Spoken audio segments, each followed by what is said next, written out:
Alors bonjour à tous, je suis Nadia. Bonjour à tous, je m'appelle Julien Burgos. Je vois que tu as changé de tenue depuis la dernière vidéo. Mais oui, puisque il faut tenir l'illusion que c'est pas fait le même jour. J'ai oublié de me changer, bon c'est pas grave. Non mais je me change souvent et c'est surtout, voilà, là j'avais un petit peu froid, j'avais envie de changer de vêtements. Bon, super. Alors aujourd'hui, on va aborder une nouvelle fiche. Dans le cadre du BTS NDRC toujours, on va s'intéresser au réseau de partenaires. Exactement. Alors cette fiche-là est importante puisque pour la plupart d'entre vous qui êtes en alternance, c'est souvent la fiche avec laquelle vous allez débuter votre oral E6. Donc on vous invite à aller voir donc la vidéo consacrée à l'oral E6 dans laquelle on explique la différence entre fiche vécue et non vécue. Mais cette fiche est primordiale puisque si vous commencez par votre fiche partenaire, je ne vais pas vous dire que vous n'avez pas droit à l'erreur, mais c'est ce qui va donner en tout cas donc, la tendance sur votre compréhension de l'ensemble des 3 réseaux présentés durant votre oral. D'autant plus que si vous présentez cette fiche en premier lieu, ça signifie que c'est donc votre fiche vécue. Donc si elle est vécue, elle doit être parfaitement expliquée et comprise. Surtout. Donc, juste avant et qu'on le reprécise, on a fait le choix avec Nadia de ne pas dire dans le détail ce que vous devez mettre. On le redit puisque on imagine qu'il va y avoir des questions là-dessus. Nous, on a pris le parti de ne pas vous dire ce qu'il fallait inclure dedans puisque déjà, ça prend du temps et que ça, c'est laissé en tout cas à l'appréciation de vos formateurs qui vont vous guider durant les 2 années pour pouvoir remplir vos fiches. Bien que nous accompagnons en réalité des étudiants, en dehors de nos étudiants en CFA, on accompagne aussi des candidats libres, en l'occurrence, dans la réalisation de leurs fiches. Et là où on prend bien évidemment le temps de voir ce qu'il ne faut pas mettre, mais aussi, surtout, ce qu'il faut mettre. Parce qu'aujourd'hui, comme on l'a dit tout à l'heure, on va faire le focus sur ce qu'il ne faut pas mettre dans les fiches. Et tu as raison de le dire, puisque quand on est en coaching avec ces étudiants, souvent on se rend compte malheureusement des erreurs qu'ils ont faites dans leurs fiches et on se dit c'est dommage parce qu'ils avaient la bonne méthodologie mais ils ne savaient pas comment l'expliquer. Donc là on s'adresse aussi aux formateurs puisqu'on sait que vous êtes nombreux à regarder la vidéo. S'il vous plaît, transmettez les bonnes informations à vos étudiants. Nous, c'est vrai qu'on se base beaucoup sur le livre de Fouché, on peut le dire, bien sur sûr, le Fouché, livre de Nathan, Nathan Technique, Fontaine-Picard. Il y a qui encore achète aussi, tout ce qui existe. Nous aussi, on se forme, nous aussi, on se tient un petit peu au courant. On précise aussi quand même qu'on est jury tous les deux depuis plusieurs années, que l'on est formateur aussi sur les matières pro, en BTS, NDRC, mais pas que. On va jusqu'au master d'ailleurs. Enfin voilà, on se base sur notre expertise que l'on a acquis ces dernières années. Exactement. On va passer donc juste avant de rentrer donc dans la rubrique cadre de l'activité du réseau. Nadia, est-ce que tu peux nous parler du titre? Oui, alors dans le titre, ce qui va être très important, c'est de ne surtout pas laisser place à la moindre ambiguïté. Votre titre ne doit pas être abstrait. On doit clairement identifier qui sont les partenaires, quelle est l'entreprise que vous allez présenter et puis aussi quel est le type d'animation que vous allez mettre en avant. Tout simplement.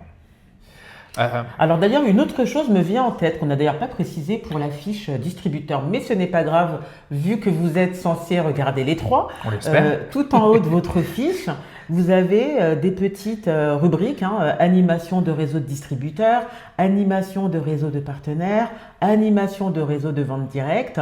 Vous n'oublierez pas, bien entendu, de cocher la bonne case. Là, on est en l'occurrence sur le réseau de partenaires. Tu ne vas donc pas cocher réseau de distributeurs, par exemple. Et au même titre, vous n'oublierez pas de cocher s'il s'agit d'une fiche vécue ou non vécue. Parce que ça aussi, bien souvent, les étudiants oublient de le mentionner. Quand vous n'oubliez pas votre numéro de candidat. Ce sont des petits détails, mais qui, cumulés les uns avec les autres, où on se dit que vous n'avez pas suffisamment été attentif. Donc s'il vous plaît, en tout cas, facilitez-nous en tout cas la lecture, puisque c'est notre plus-value en tout cas en tant que jury de vous dire quelles sont les erreurs les plus récurrentes qu'on voit dans cette fiche.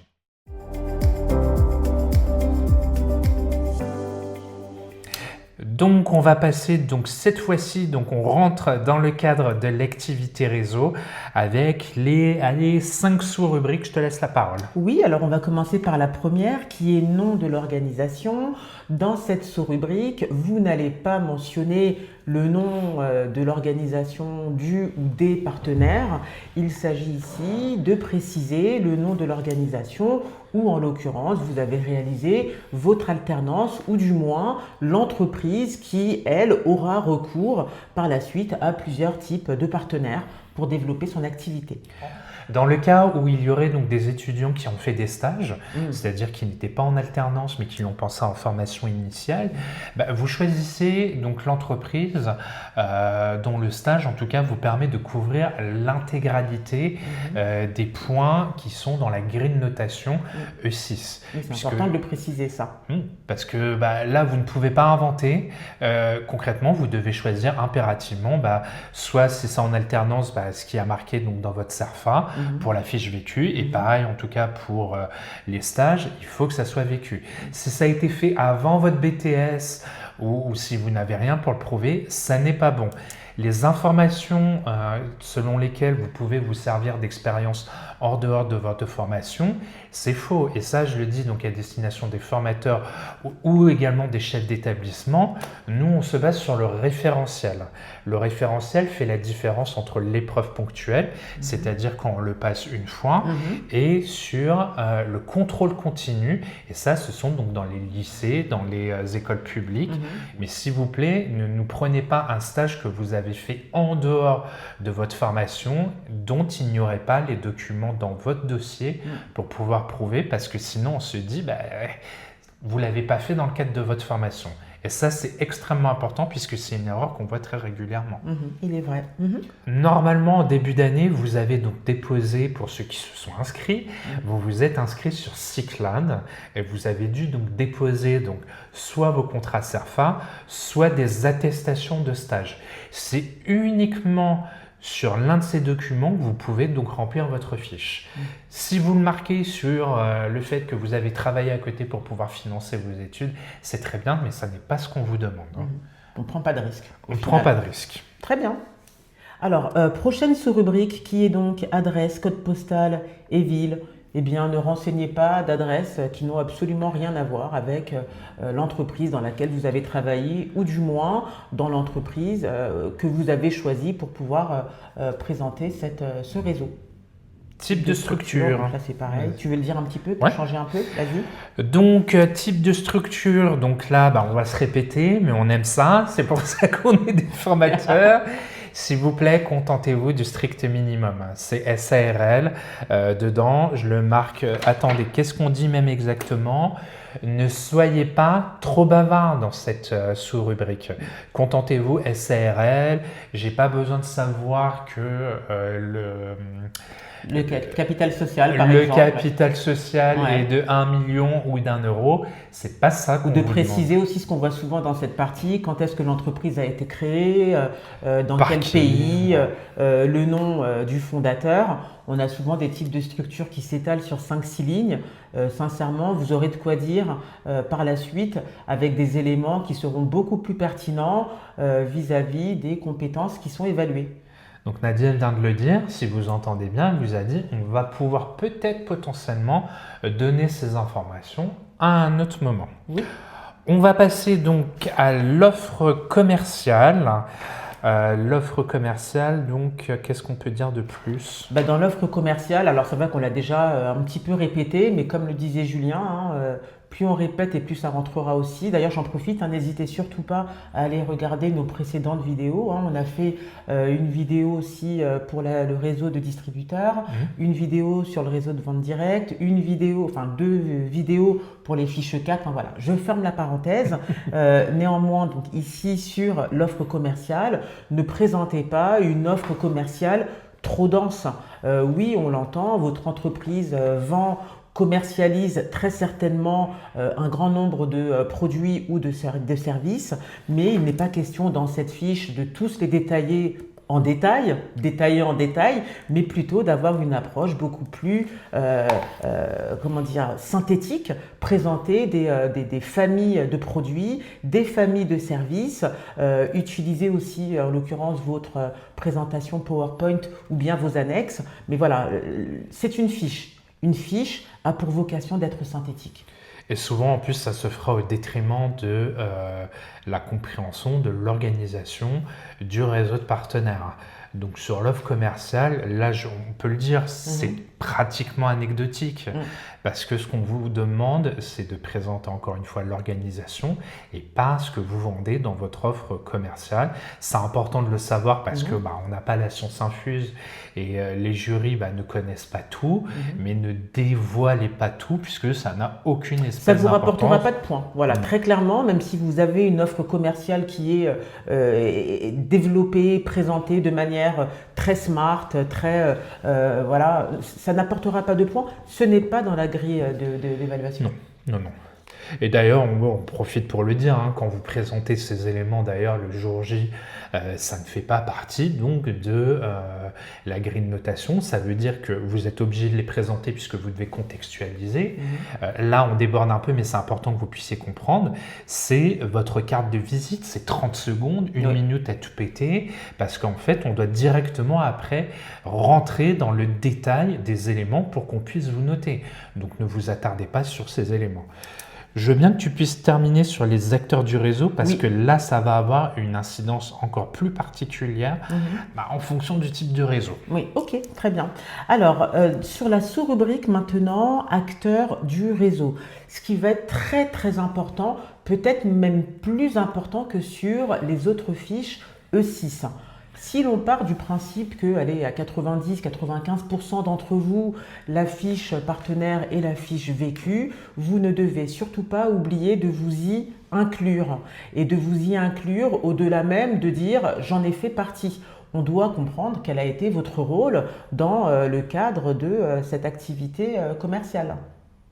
Exactement, et vous n'oubliez pas aussi toujours d'inclure les clients, même si on n'en parle pas réellement, en tout cas dans cette fiche, même à l'oral, vous devez néanmoins les inclure. Ils font partie du réseau.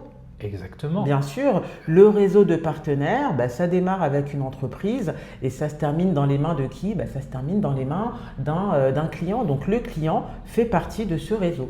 Toujours. On va passer maintenant à l'analyse de l'activité réalisée au sein du réseau.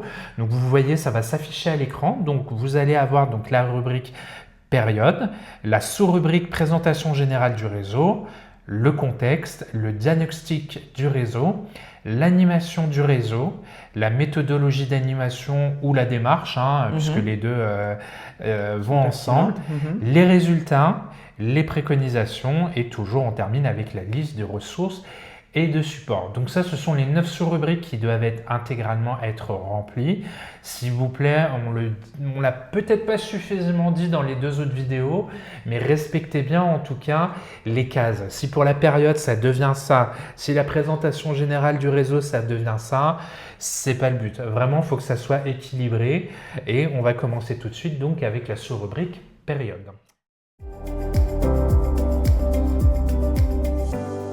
Alors, pour la sous-rubrique période, donc on a été amené à en parler déjà un petit peu dans des précédentes fiches. Une période, ça va d'une date X à une autre date Y. On est sur un laps de temps et non pas sur une date figée d'animation, quelle qu'elle soit. Donc, ce que l'on préconise, Julien et moi, c'est d'avoir, en l'occurrence, par exemple, la période de votre alternance. Par exemple, si vous avez été alternant du 1er septembre 2023 au 25 janvier 2025, voilà la période d'activité. Et c'est au sein de cette période d'activité qu'aura lieu cette animation que vous allez développer un petit peu plus tard. Et d'autant plus qu'un partenariat, c'est souvent sur le long terme. Et en fonction du type de partenariat que vous allez choisir de présenter, puisqu'il va être différent pour chacun d'entre vous, les périodes vont différer d'un individu à un autre. Et ça peut être même dans une entreprise similaire. S'il y a deux alternants qui ont travaillé dans la même entreprise, mais qui ne sont pas arrivés à la même période, logiquement, les périodes vont être différentes. Oui. Donc ça, c'est important de le dire. Ok.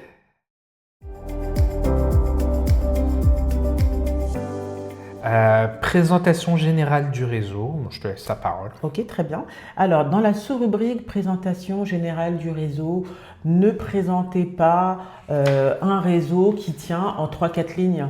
C'est vraiment une rubrique qui, selon moi, est peut-être celle qui est la plus importante, qui va vous permettre de véritablement expliquer comment a été constitué ce réseau, de qui il est, qui en fait partie, quels sont les partenaires, quel type de partenariat on va avoir. D'ailleurs, j'ai bien envie de dire dès maintenant, ne présentez pas de partenaires qui sont un petit peu flous ou bien qui ne rentrent pas dans le cadre du type de partenariat que vous avez dû voir avec vos formateurs ces 2 dernières années. Restez vraiment dans les types de partenariats qui vous sont présentés. On vous en donne quelques-uns comme ça. Ouais, on a les prescripteurs. Prescripteurs, apporteurs d'affaires, agents commerciaux. Il y en a plusieurs, mais vraiment, s'il vous plaît, attention déjà à bien rester sur un partenariat commercial. Oui. Voilà, on est en NDRC, donc ce qu'on va évaluer en termes de compétences, c'est des compétences commerciales. Donc, si le partenariat n'est pas de type commercial, ça risque de vous freiner à un moment ou à un autre. Mais ce qui est certain, c'est de ne surtout pas prendre de risques le jour J lorsque vous allez vous présenter devant 2 jurys professionnels et de leur présenter finalement un type de partenariat qui, dans l'absolu, semble être un partenariat qu'on appellerait de manière courante un partenaire, mais qui représenterait pour un jury tout sauf du partenariat. Et malheureusement, vous passerez à côté d'une note qui vous sera favorable. Quand on prend le temps de discuter avec chacun d'entre vous, je parle donc des étudiants qu'on a avec vous, on arrive beaucoup plus souvent à les trouver avant vous. Puisque quand on aborde ce chapitre, généralement, c'est au milieu de l'année où on prend le temps de vous expliquer les différents types de partenariats. Toutes les entreprises ont des partenaires.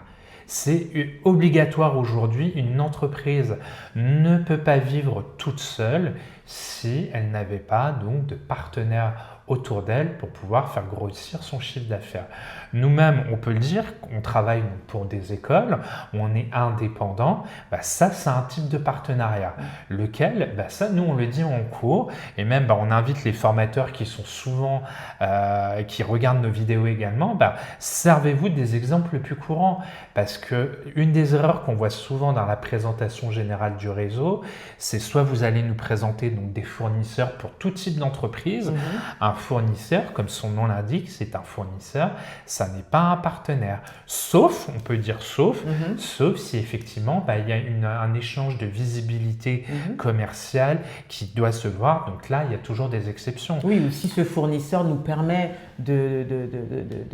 d'acquérir des nouveaux clients, voilà, sous échange de bons procédés, de commissions ou autres. Mais si on est simplement dans le cadre d'un achat qu'on a réalisé auprès de ce fournisseur, alors au final, ce n'est pas un partenaire, c'est notre fournisseur et nous sommes son client. Voilà, donc attention s'il vous plaît, il est très facile dans ce réseau de faire un hors-sujet, ne prenez pas de risques. Pour certains, ça passe, parce qu'on voit souvent des étudiants qui nous disent « Oui, mais moi j'ai mon pote qui m'a dit, il avait présenté ça et c'était passé. » Oui, pour certains, ça va passer, mais par exemple avec moi, ça ne passera pas. Voilà. Non, comme pour la fiche distributeur. Moi d'ailleurs, beaucoup d'autres formateurs pour qui ça ne passerait pas. Ça passe pas. Là, vous, clairement, c'est pas le talent, c'est pas votre tchatch qui vont vous faire avoir de toute façon cette matière, c'est vraiment la compréhension de cette matière. Donc, comme on le disait pour la fiche distributeur, ne présentez pas l'entreprise, mais bien le fonctionnement du réseau de partenaires, puisque c'est ça qu'on a besoin de comprendre pour pouvoir vous évaluer.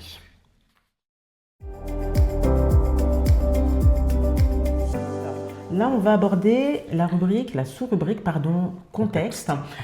On part du principe que toute entreprise fait partie d'un écosystème qui est composé de plusieurs concurrents. Votre entreprise n'échappe pas à la règle, elle a des concurrents. Dans cette partie, donc, vous ne devez surtout pas faire l'impasse, non seulement sur ces concurrents, alors on ne vous demande pas de tous les citer, citez-en 2, 3, donc non seulement de ne pas faire l'impasse. Ça montre surtout qu'on connaît son environnement global et qu'on sait ce qui se passe. Oui. Donc là, on parle bien de contexte. Donc, désolé de te couper la parole, mais tu as raison de le dire parce que les concurrents, dans l'ensemble de vos fiches, et surtout dans celle-ci où ça va être important, vous n'en parlez pas assez.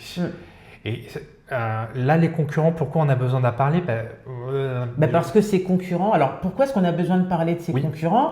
Parce que finalement, ces concurrents, eux aussi, ils ont des partenaires. Eux aussi, ils ont compris qu'en s'entourant de partenaires quels qu'ils soient, on le rappelle, il existe plusieurs types de partenariats. En s'entourant de partenaires, ils vont se donner les moyens de faire face à la concurrence que représente en l'occurrence votre entreprise. Donc ce qui va être intéressant dans cette fiche, c'est de montrer quels sont les choix de partenariat qui ont été faits par les concurrents de votre entreprise. Est-ce qu'on est sur le même type de partenariat ou sur des partenariats différents? Et ce qu'on peut peut-être ajouter, c'est n'oubliez pas de préciser les objectifs stratégiques du partenariat que vous décrivez dans cette fiche. Si vous ne le faites pas, le partenariat, il n'a aucun sens. C'est comme quand, toi, quand tu as rencontré ton bonhomme, concrètement, il y avait un objectif. Ah oui, ça c'est sûr. Est-ce que c'est acheter ou pas d'ailleurs, je ne sais plus. ou pas, mais il y a un objectif. Il y a un objectif, oui. S'il n'y a pas d'objectif, en fait, on a un bouton, etc. Il y avait forcément un objectif de se dire, on va construire quelque chose ensemble. Et c'est ça qui est intéressant donc, dans cette fiche, c'est que vous expliquez quelle est la plus-value de l'entreprise pour pouvoir en tout cas contractualiser quelque chose. Ça me fait penser à une chose dont on a parlé dans une fiche précédente. N'oubliez pas qu'une fiche, bien qu'elle soit synthétique, elle ne doit pas être robotique. Vous devez raconter une histoire. La finalité, j'ai envie de dire l'animation, et quoique, c'est même pas la finalité, parce qu'après l'animation, on le verra après, il y a un après, mais en réalité, on est vraiment sur une narration, on explique pourquoi est-ce qu'on a eu besoin d'avoir des partenaires, comment est-ce qu'on a renforcé, créé ce partenariat, il a abouti sur quel type d'animation et qu'est-ce qui en est sorti par la suite. Donc on est vraiment sur une narration, n'oubliez pas de raconter une histoire. Et ce qu'on peut peut-être ajouter aussi pour ces deux rubriques, puisqu'on prend un tout petit peu plus de temps pour celle-ci. Parce que c'est la fiche vécue, elle est très importante pour 95% d'entre vous, si ce n'est pas plus. Exactement, et même dans le cas où c'est non vécu, en fait, ça va être tout de suite, ce sont les deux premiers points de notation où on a besoin de comprendre quelle est la nature de votre partenariat, comment il s'est construit, dans quel contexte, etc.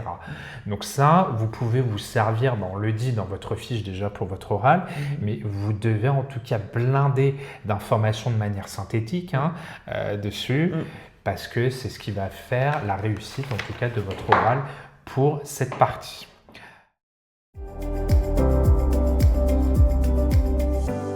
Alors, dans le diagnostic du réseau, toi Nadia, je sais que tu fais bien la différence sur qu'est-ce qu'on doit présenter. Puisque contrairement à la fiche distributeur ou vente directe, là on a un parti pris. Et moi je t'avoue, je t'ai suivi là-dessus, mais tant mieux, puisque sur les deux dernières sessions, ça nous a plutôt porté, pas chance, mais en tout cas la compréhension était beaucoup plus simple. C'est quoi ton parti, toi, sur ce diagnostic du réseau? Alors, sur diagnostic du réseau, on part du principe que, comme le nom l'indique, diagnostic du réseau, c'est le diagnostic du réseau. Ce n'est pas le diagnostic de l'entreprise, ni même le diagnostic du partenaire. On voit souvent, alors parfois la frontière est un peu mince, parce que finalement, ce qui concerne l'entreprise, l'entreprise fait partie du réseau, donc quelque part c'est le diagnostic du réseau, mais dans la mesure du possible, pour pas dire même impérativement, vous devez présenter des éléments qui vont au final présenter le réseau. Si on prend un exemple d'un couple, on va faire donc un saut sur le partenariat, le couple. On ne va pas faire sur un individu en particulier, c'est vraiment sur l'ensemble. Moi, ça m'appelle une autre question puisque tu venais juste de dire qu'effectivement, logiquement, l'entreprise fait partie du partenariat. Oui. Mais si par exemple, on choisit de parler donc d'une franchise, voilà, Qui est un type de partenariat. qui a un type de partenariat, on est d'accord que là, c'est pas, c'est un peu auto-centré, Oui. puisqu'on va parler donc de la tête de réseau, etc. Oui. Justement, quelle Donc, est la quoi, frontière? ça va, ouais, c'est ça. Ça veut dire. Alors là, on est en train de s'apercevoir aussi d'une chose, c'est que on aurait peut-être dû le préciser en amont, même si on l'a un petit peu dit, c'est que cette fiche est un petit peu particulière dans le sens où, selon les types de partenariats que vous allez mettre en avant dans cette fiche, au final, on va avoir des éléments qui vont être complètement différents. Les attentes ne sont pas les mêmes. On peut même avoir un réseau intégré qui crée pas mal de polémiques, parce que réseau intégré, certains vont considérer, donc là je parle des formateurs, vont considérer que ce n'est pas un partenariat. D'autres vont considérer que c'en est un. D'ailleurs, les éditeurs, Nathan et autres, considèrent que le réseau intégré est bien un partenariat. Donc voilà. Oui. Et qu'est-ce qu'on pourrait dire dans ce cas-là? Là, on vous donne un conseil qui n'est pas de la négation, mais si par exemple, là, pour le diagnostic du réseau, on doit bien faire un saut sur le partenariat, qu'est-ce qu'on pourrait dire justement pour que ça ne soit pas trop orienté entreprise? Dans tous les cas, si on prend l'exemple du réseau intégré qui est le cas extrême, le réseau intégré est composé de plusieurs succursales ou bien de plusieurs filiales. Et bien vu que ces succursales les unes avec les autres ou bien ces filiales les unes avec les autres sont considérées comme des partenaires, eh bien on va parler de ces succursales dans la globalité, du lien qu'il peut y avoir, des forces de ce réseau en interne et puis aussi les opportunités donc en dehors de cette entreprise qui est composée de succursales ou de filiales, j'espère que vous me suivez toujours, eh bien qu'est-ce qui peut représenter une opportunité ou une menace ? Ou même une force, on peut dire par exemple la force c'est la communication, oui, bien sûr. Ou la faiblesse, ça peut être le manque de communication au travers de ces structures. Bien sûr, ou le manque de dynamisation du réseau. Un manque de dynamisation, qui est d'ailleurs l'intérêt de l'animation, on le verra plus tard, eh bien c'est une faiblesse. Attention d'ailleurs, ça me fait penser à une chose dans le diagnostic, s'il vous plaît, pour revenir sur notre idée de base qui est donc la négation, ne mélangez pas force-faiblesse avec opportunité-menace. Alors je vais en profiter, ça je n'avais pas prévu, mais je vais le dire une bonne fois pour toutes, je l'espère, pour mes étudiants en tout cas, la concurrence n'est pas une faiblesse. La concurrence, alors à moins qu'on soit sur une concurrence interne à l'intérieur même du réseau, ce qui est quand même plutôt peu probable, la concurrence n'est pas une faiblesse. S'il vous plaît, attention de ne pas vous emmêler les pinceaux. Une faiblesse, c'est en interne, et une faiblesse, et une menace, aux dernières nouvelles, c'est en externe. Et c'est vrai que tu as raison de le dire, puisque les étudiants, alors il n'y a pas que nos étudiants à nous tous, toute école confondue. C'est ça, oui. Et même les candidats, c'est que vous présentez souvent la concurrence comme une faiblesse, voire une menace. Non. Ça peut être une opportunité. Oui, c'est vrai. Concrètement, on va toujours prendre cet exemple d'un couple. S'il y a un bonhomme, il a envie tout simplement d'avoir une nana, concrètement, la concurrence, c'est qui? C'est les gars de sa classe peut-être. C'est plutôt une bonne nouvelle. Ça veut dire qu'il va pouvoir se différencier grâce à cette concurrence. Donc ça, c'est vrai que la Gen Z, on ne vous jette pas la pierre, c'est que souvent la concurrence, vous voyez ça comme quelque chose de négatif. Dans le business, la concurrence, c'est une bonne nouvelle. Ça veut dire qu'effectivement, il y a une demande sur votre secteur. Et d'ailleurs, quand vous regardez, les fast-food, McDo, Burger King, Popeye, etc., ça se trouve souvent au même endroit. Pourquoi? Parce que ça veut dire qu'il y a une demande qui est forte et la concurrence permet de stimuler justement les ventes. Je vais même aller plus loin. Puisque je suis entrepreneur aussi à côté, un secteur d'activité où il n'y a pas de concurrence, c'est plutôt mauvais signe. C'est peut-être pas la direction à prendre. Ah, c'est clair. C'est pas pour rien. S'il n'y a pas de concurrence, c'est que c'est pas le bon plan en fait. Exactement. Donc ça, s'il vous plaît, en tout cas, soyez très juste dans l'appréciation de ce qui va constituer une force ou une faiblesse ou une opportunité, une menace. Ce qui est une menace pour l'entreprise A sera peut-être une opportunité pour l'entreprise B. Passons à la suite.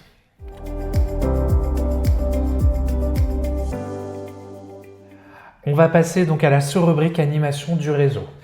Alors là, on va mettre un gros warning puisque souvent à la lecture de cette fiche, avant de vous rencontrer le candidat, on se dit super, c'est quelqu'un qui a compris ce qu'il fallait faire, mais dès qu'il va ouvrir la bouche, on est dans du hors-sujet.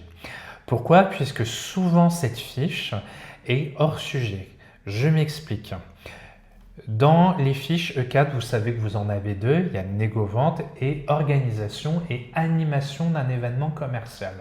Vous êtes interrogé sur l'une ou sur l'autre et on revient cette fois-ci dans E6, vous devez expliquer aussi donc une animation. Et souvent, vous faites, c'est pas souvent, c'est tout le temps, vous faites l'erreur de présenter une animation, l'organisation de l'animation de manière ultra détaillée comme dans E4 au détriment du fonctionnement. Je m'explique.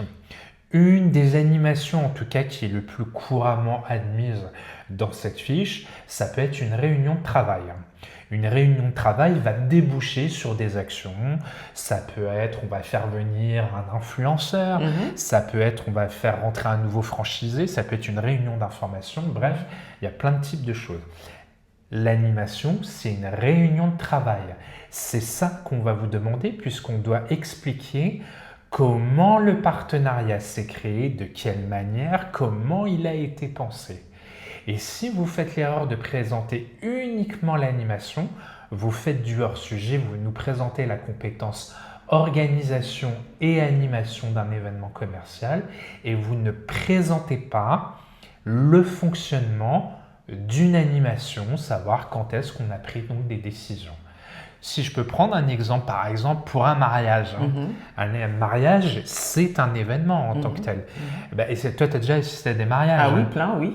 Concrètement, si on va organiser donc une réunion de travail pour savoir qu'est-ce qu'on va faire pour l'enterrement de vie de jeune homme ou vie de jeune fille, c'est cette réunion de travail où on va décider qu'est-ce qu'on va faire justement en vue du mariage qu'on doit présenter et non pas la finalité. Exactement. Donc en fait, sur la fiche 6, ce qui nous intéresse, ce n'est pas le mariage.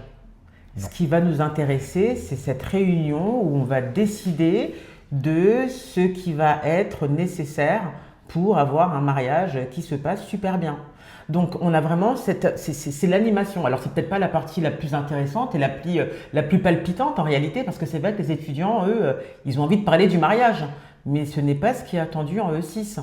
Nous, c'est la réunion et cette réunion, alors la réunion, c'est un type d'animation, il en existe d'autres, ça on l'explique dans le cadre de nos coachings, mais sinon vous avez dû les voir avec vos formateurs de toute façon. Ce qui va importer ici, c'est cette réunion, comment est-ce qu'elle a été organisée? Parce qu'une réunion, par exemple, ça ne s'improvise pas. Ça semble simple comme ça sur le papier, mais il y a quand même pas mal de choses qu'il faut mettre en place, les invitations, il y a des choses à préparer. Et c'est ce qui va être intéressant sur cette fiche. C'est ça, si on reste sur cette idée du mariage, à quelle date on choisit de faire le mariage, qui va participer, j'envoie hop, je vais taper dessus, hop, on le refait, hop, si on décide donc de se répartir les tâches, toi tu vas peut-être envoyer les invitations, moi je vais peut-être décider donc de mettre des objectifs justement pour pouvoir vérifier. Voilà, mais ça il faut qu'on en discute. Donc il faut que les partenaires, en fait ce qu'on veut expliquer ici, c'est qu'un partenariat, pour qu'il soit efficace,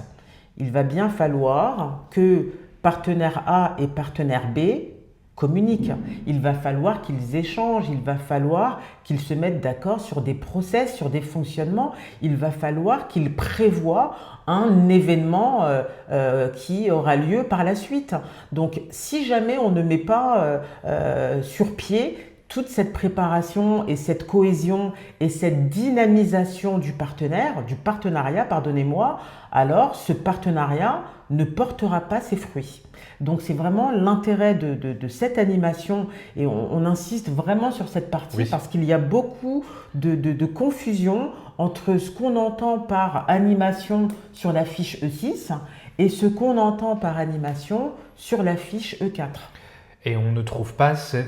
Encore une fois, ce qu'on veut vous éviter, c'est leur sujet.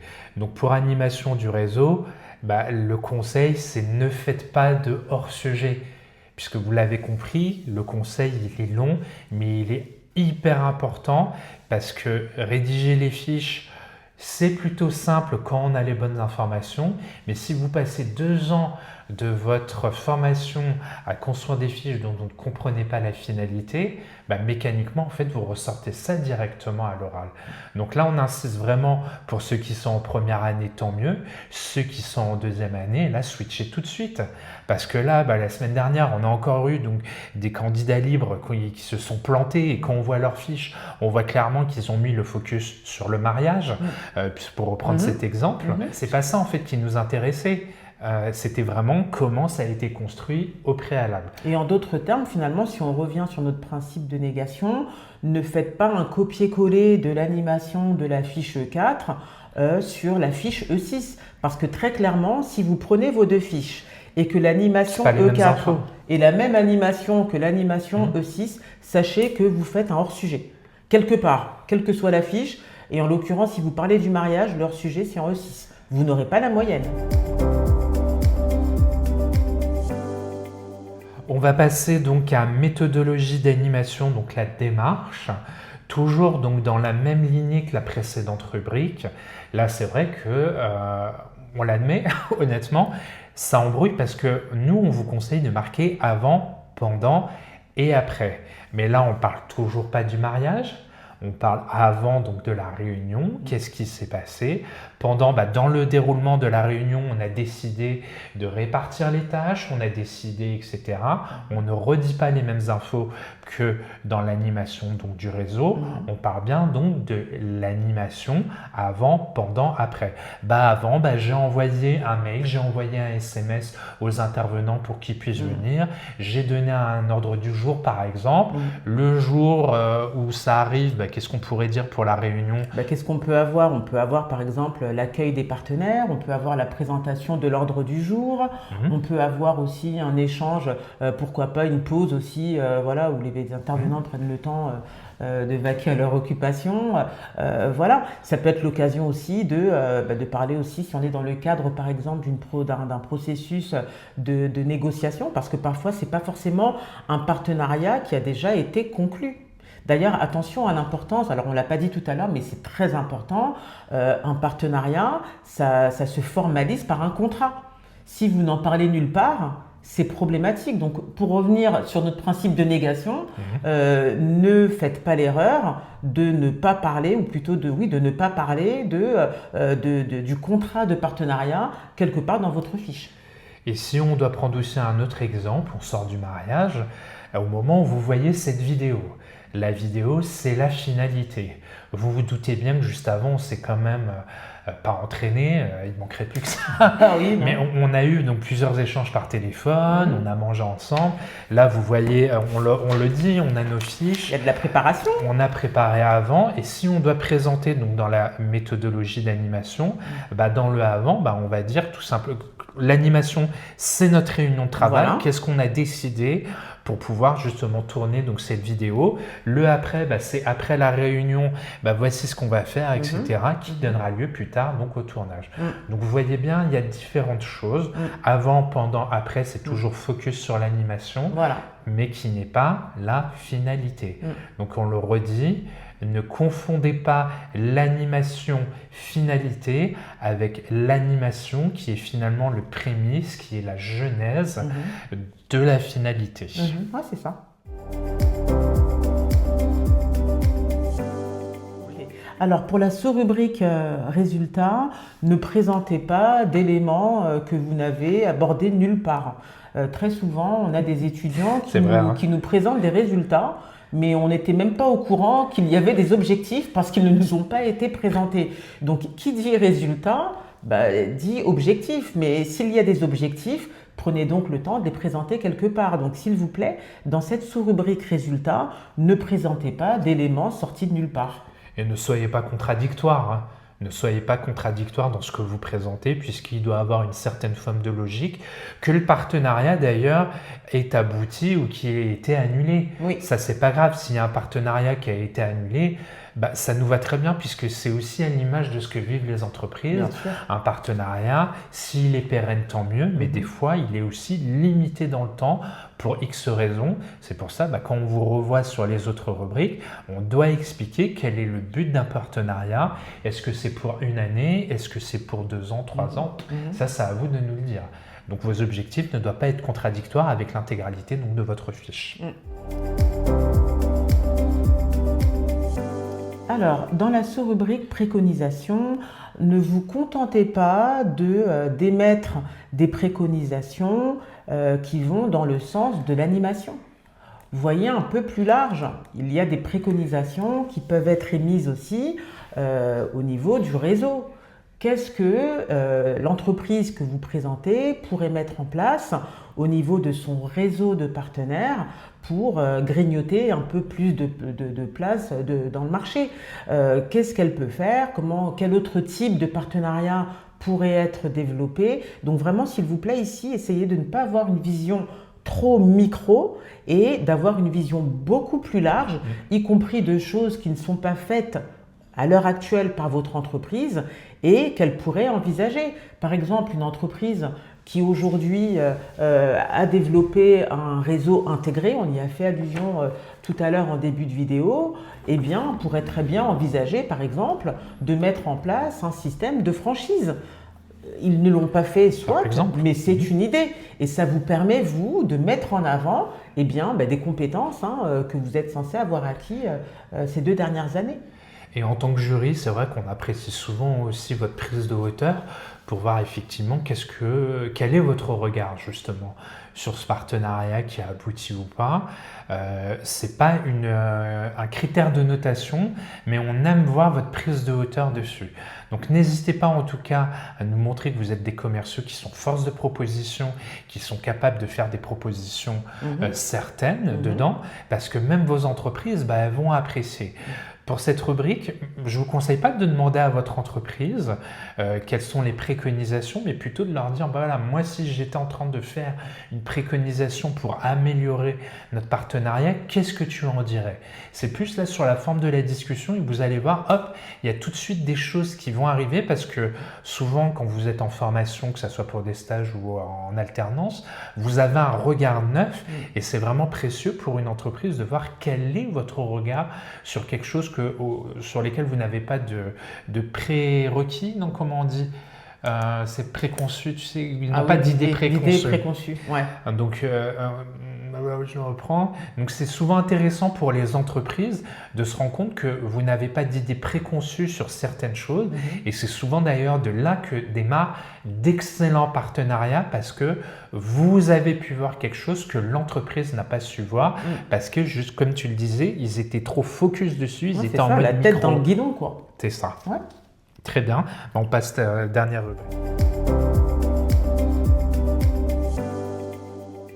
Pour la liste de ressources et des supports, ne présentez pas une liste d'éléments, de ressources ou de supports dont vous ne connaissez pas l'utilité, dont vous ne connaissez pas la définition. Qui ne sont pas pertinentes par rapport à votre animation ou bien qui ne sont pas pertinentes avec votre réseau de partenaires.